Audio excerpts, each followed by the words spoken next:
আসসালামু আলাইকুম।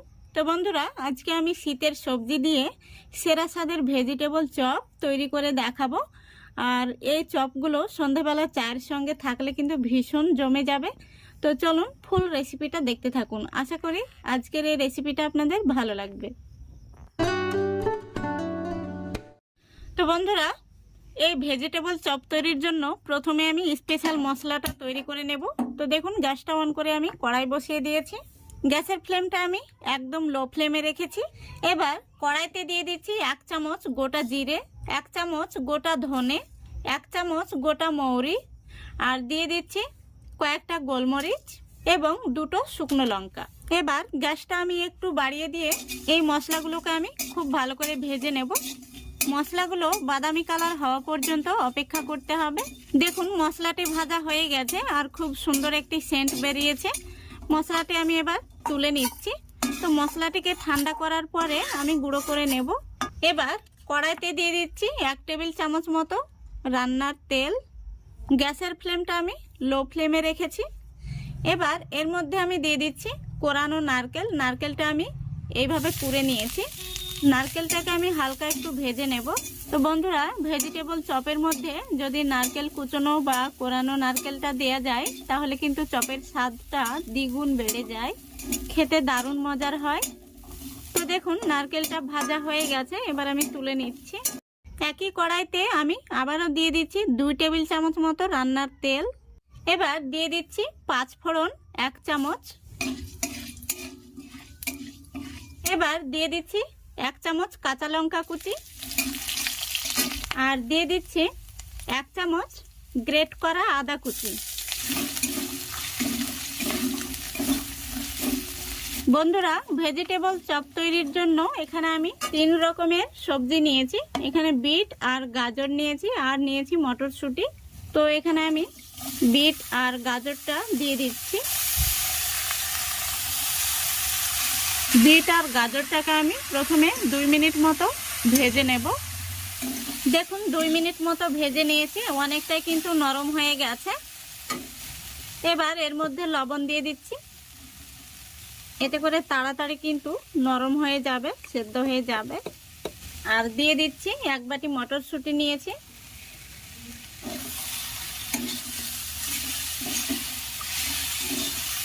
আবারও আমি ঢাকা দিয়ে দিচ্ছি। দেখুন বন্ধুরা, মাঝে মাঝে আমি ঢাকাটা তুলে নাড়াচাড়া করে দিয়েছি। সবজিগুলো কিন্তু খুব সুন্দরভাবে সেদ্ধ হয়ে গেছে। এবার আমি এর মধ্যে দিয়ে দিচ্ছি যে মশলাটা আমি বানালাম, স্পেশাল মশলা, সেই মশলাটা দিয়ে দিচ্ছি। মশলাটা দিয়ে আমি খুব ভালো করে নাড়াচাড়া করে নিলাম। এবার এখানে আমি দেখুন 2টো মোটা সাইজের আলু আমি গ্রেট করে নিয়েছি। তো আলুগুলো আমি আগে সেদ্ধ করে নিয়েছি, তারপরে গ্রেট করে নিয়েছি। এবার আমি যে কোরানো নারকেলটা ভেজে নিয়েছিলাম সেটা দিয়ে দিচ্ছি, আর দিয়ে দিচ্ছি কিছু চীনা বাদাম ভাজা। খুব ভালো করে নাড়াচাড়া করে আমি মিশিয়ে নেব। দেখুন, খুব ভালো করে আমি নাড়াচাড়া করে নিয়েছি। এবার এর মধ্যে দিয়ে দিচ্ছি গরম মশলা, আর এই চপের মধ্যে মিষ্টি স্বাদ আসার জন্য দিয়ে দিচ্ছি 1 চামচ চিনি। আবারও আমি নাড়াচাড়া করে নেব কিছুক্ষণ, যাতে চিনিটা খুব সুন্দরভাবে গলে যায়। তো বন্ধুরা, চপের এই পুরটা থেকে দারুণ একটি সেন্ট বেরিয়েছে। দেখুন, চপ তৈরির জন্য পুরটা একদম রেডি হয়ে গেছে। এবার আমি একটি থালার মধ্যে তুলে নেব। দেখুন, পুরটাকে আমি থালার মধ্যে নিয়ে ঠান্ডা করে নিয়েছি। আর এখানে আমি বেটস গামের পরিবর্তে টোস্ট বিস্কুট গুঁড়ো করে নিয়েছি।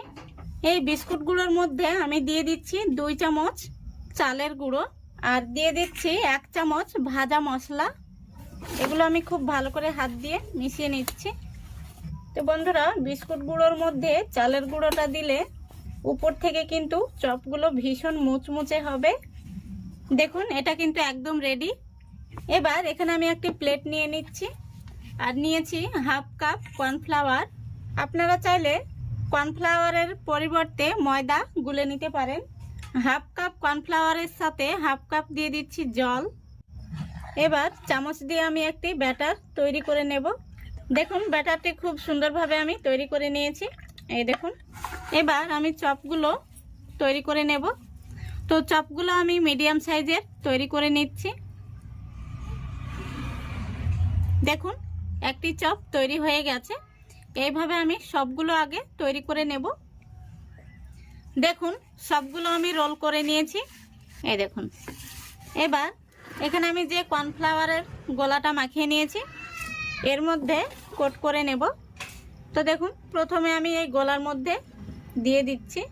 দেখুন আমি গোলার মধ্যে খুব ভালো করে ডুবিয়ে নিয়েছি। এবার এই বিস্কুটগুলোর মধ্যে দিয়ে দিচ্ছি।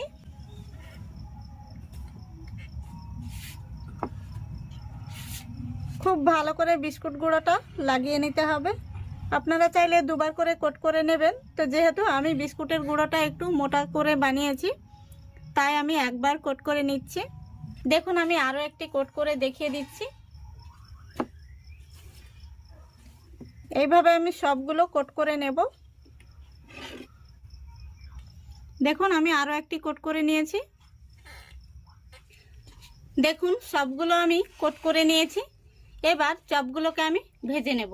চপগুলো ভাজার জন্য আমি গ্যাসটা অন করে আগে থেকে তেল গরম হতে বসিয়েছিলাম। তেলটা গরম হয়ে গেছে। এবার আমি চপগুলো তেলের মধ্যে ছেড়ে দিচ্ছি।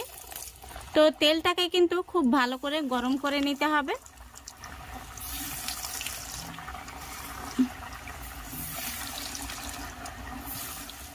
চপগুলো হালকা হাতে নাড়াচাড়া করে দিতে হবে।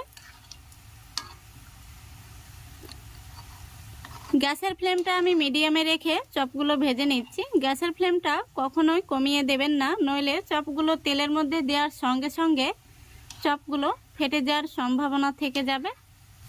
চপের পুরটা যেহেতু আগে থেকেই রান্না করা রয়েছে তাই এর মধ্যে কোনো রকম কাঁচা থাকার প্রশ্নই ওঠে না।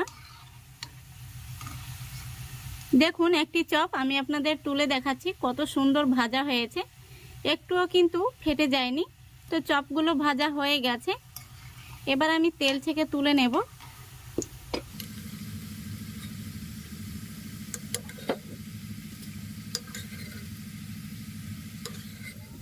দেখুন চপগুলো কত সুন্দর হয়েছে। একইভাবে আমি বাকি চপগুলো ভেজে নিচ্ছি।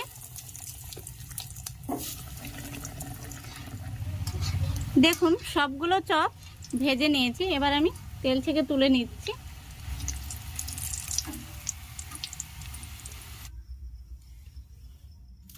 দেখুন চপগুলো ভাজার পরে দেখতে কত সুন্দর হয়েছে। আমি আপনাদের দেখিয়ে দিচ্ছি। এই দেখুন, আশা করি শব্দ শুনে বুঝতে পারছেন উপর থেকে কতটা মুচমুচে হয়েছে। চপগুলো আমি আপনাদের ভেঙে দেখিয়ে দিচ্ছি। দেখুন ভেতর থেকে কত সুন্দর লাগছে।